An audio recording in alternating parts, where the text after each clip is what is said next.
Hello,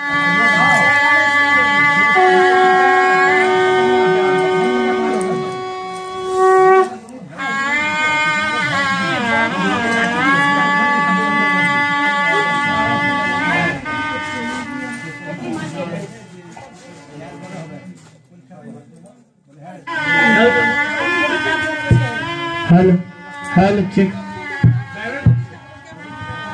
Hello, hello, chick.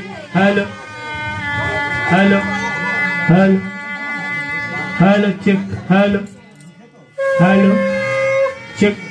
Hello, hello.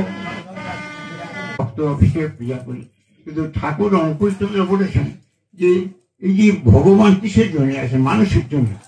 মানুষকেই তিনি নিজের মতন করে সৃষ্টি করেছেন। God has created the man after his own image. নিজের মতো করে সমস্ত মানুষকে তিনি সৃষ্টি করেছেন। তাদের উপরেই ধর্মটা প্রতিফলিত হয়।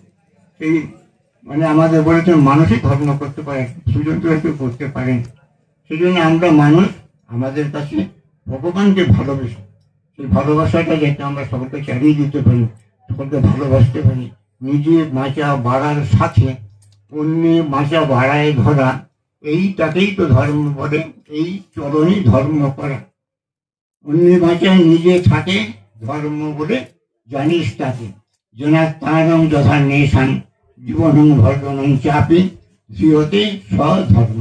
এই যে শ্রী শ্রী ঠাকুরের কথা, এগুলি তিনি মানুষকে নিয়েই বলেছেন। মানুষকেই ভালোবাসতে হবে, মানুষকে নিয়ে চলতে হবে, আর মানুষকেই আমাদের সমস্ত কিছু দোষ ত্রুটি মুক্ত করে নিয়ে চলতে হবে।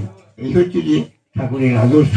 আর এখানে আজকে যে সন্তানের আমরা মানে দীর্ঘ জীবন কামনা করি ঠাকুরের কাছে।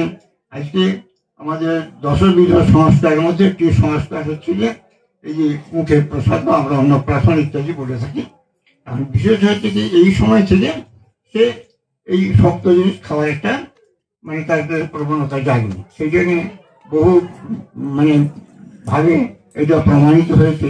সেই জন্য এই একটা বয়স ঠিক করে তার এইটা আমরা অন্নপ্রাশন করি। এই প্রত্যেকটা সংস্কার, বিবাহ, অন্নপ্রাশন, তারপরে চূড়াকরণ ইত্যাদি নানা রকম যে দশবিধ সংস্কার আছে, এগুলি আমাদের অত্যন্ত বিজ্ঞান ভিত্তিক।